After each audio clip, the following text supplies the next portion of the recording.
This is KATU News at 6 on your side. I know Oregon's got a big job, but according to their rules, boy, she should have her shot by now. So I continue to be a bit concerned. In less than 24 hours, more people will be able to sign up to get the vaccine. But just because the line is getting longer doesn't mean that more vaccine is available. And with a shortage in the state, some wonder if just one dose is enough. We are on your side tonight with team coverage getting you the answers. Thanks for joining us. I'm Catherine Kissel. Tomorrow, another age group will be added to the eligibility pool for the vaccine. First thing tomorrow morning, people 70 and older will be able to sign up to make an appointment. But the governor has a warning tonight. KATU's Allison Mechanic joins us live from the convention center with more on that warning. Allison?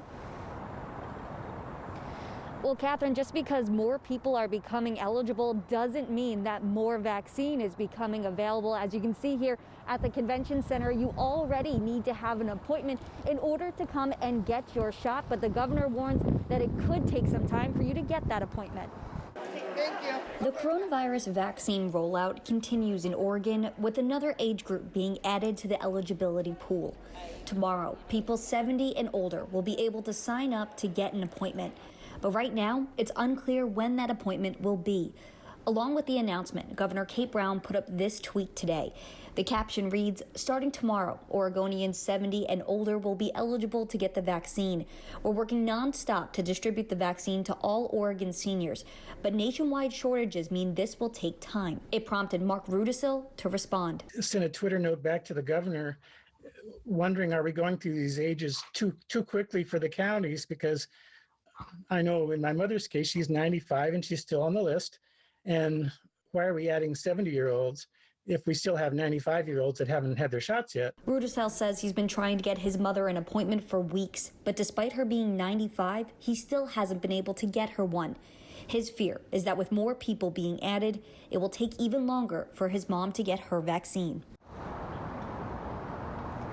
And he's not the only one with this concern. I just got off the phone with a Tigert family who says they've been trying to get the vaccine for quite some time. They're really worried about what could happen with more people coming into the pool. I'll have their story tonight on KATU News at 11. In Northeast Portland, Allison Mechanic, KATU News. All right, Allison, we'll look forward to that. Thank you. OHA is reporting more than 21,000 additional vaccines were given out this weekend, and more than 17,000 were administered just yesterday. So far, more than 800,000 people have had both the first and second doses. With the nationwide shortage, some wonder, could it be worth giving one shot instead of two? KATU's Megan Allison joins us live. And Megan, what arguments are you hearing in this debate? Well, Catherine, professors at Portland State tell me they do understand the temptation. After all, right now, access is limited. You can't just walk into your local pharmacy and get it. But the experts I spoke with tell me they don't expect distribution plans to change just yet. Clinical trials for the Pfizer vaccine recommend 2 doses, showing a success rate above 90%. This week, a new study in Israel was released, evaluating just under 10,000 healthcare workers who received that vaccine. They found a 60% reduction in positive cases compared to the unvaccinated group after just one shot. Experts here in Portland tell us they understand the argument for the one-shot method, especially with winter weather distribution challenges and the rise in new variants of the virus. When you have new variants, what you're trying to do is to stop the virus from going from one person to another. And that's what giving priority to one shot over 2 shots come into place, because then the virus have less places to go. Other professors at Portland State tell us because the 2-shot method is showing high rates of success, they don't expect the United States to change current methods of distribution. They're also encouraged by the Johnson & Johnson vaccine, which shows efficacy rates just under 70% and could be made available in the next few weeks. And the experts I spoke with tell me what we know with more vaccines coming onto the market. They expect widespread vaccinations by the summer with visible herd immunity by the end of the year. Live in Northeast Portland, Megan Allison, KATU News. Megan, thank you. More and more people are getting vaccinated, and don't get rid of your masks just yet. Infectious disease expert Dr. Anthony Fauci says it is possible that we will still have to wear masks well into 2022. And that's really important, because that gets back to something, again, that you said. If you see the level coming down really, really very low, I want it to keep going down to a baseline that's so low that there's virtually no threat, or not no, it'll never be zero, but a minimal threat that you will be exposed to someone who is infected. Although health officials say the fight against the virus is far from over, there are some positive trends thanks to people masking up and getting vaccinated. Here's ABC's Mary Alice Parks. The United States seeing some positive trends in the battle against COVID-19. New cases and hospitalizations both on the decline. The push to get Americans vaccinated continues, but winter storms slowed the distribution of about 6 million doses. Hopefully, we'll be able to go back and vaccinate all those people that we have to reschedule or had to cancel. The Biden administration is hoping to get some financial relief to struggling Americans, too. Democrats pushing ahead to pass a nearly $2 trillion COVID relief package before unemployment benefits for millions expire March 14th. Their bill would also provide aid to small businesses, $350 billion to state and local governments, and $1,400 in direct payments to most Americans. I'm hoping and praying I can get a stimulus that will definitely secure me for April for rent. The bill also includes fundings to make schools safer during this pandemic. Many schools across the country don't have the resources to be able to invest in improving facilities, on hiring more bus drivers, on hiring more temporary teachers so we can have smaller class sizes. But that money is not conditioned on schools reopening, which some Republicans are pushing back against. This idea that Washington should be giving out $100+ million of new money to schools and not even requiring them to reopen, that's an insult to those children who are demanding that they go back to school. In line with CDC guidance, President Biden says teachers should be prioritized for getting the vaccine, but that should not be a requirement for getting them back in the classroom. Biden's chief medical advisor, Dr. Anthony Fauci, agrees and says he hopes that Americans will see some sense of normalcy by Christmas. Now to last week's winter storm. PGE says they will not rest until every customer has power, but they need drivers to cooperate. They're asking people to look out for crews working to restore power. They say many of those repair jobs are in or close to the roadways, so the company wants to remind drivers to slow down in those work zones and keep a safe distance from crews.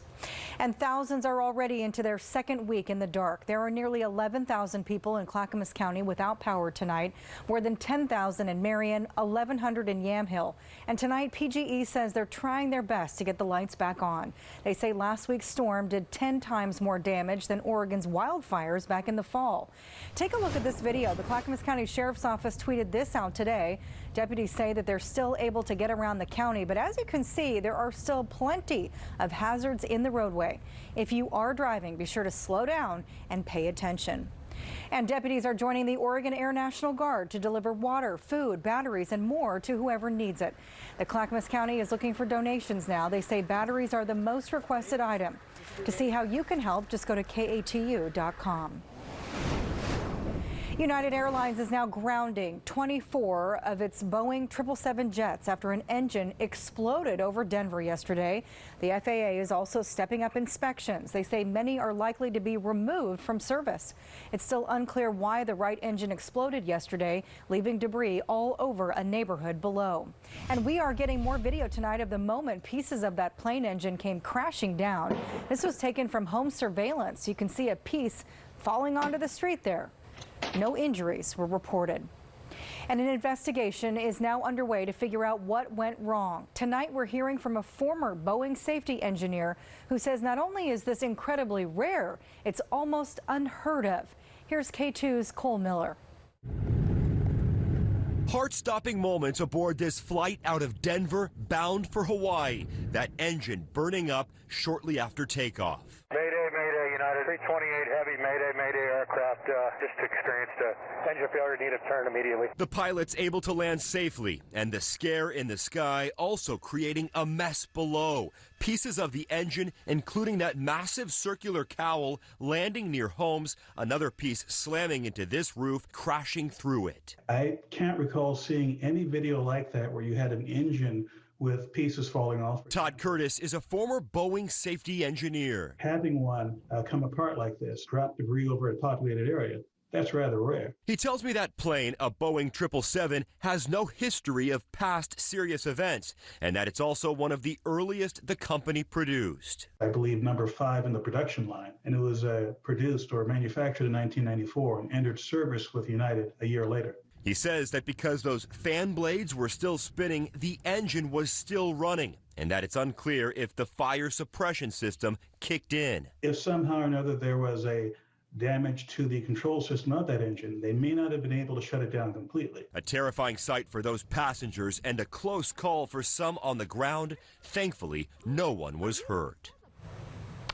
Still ahead on KATU News at 6, for many, coping with the coronavirus has not been easy. Mental health experts break down the winter blues, or maybe something a little more serious. And tragedy in Texas. A mother says her son died in the cold, and now she's hitting Texas power companies with a hefty lawsuit. How much they may have to pay. Now, so far, Sunday's been overcast and for the most part dry, but get set for a very wet start to the work week. Details ahead.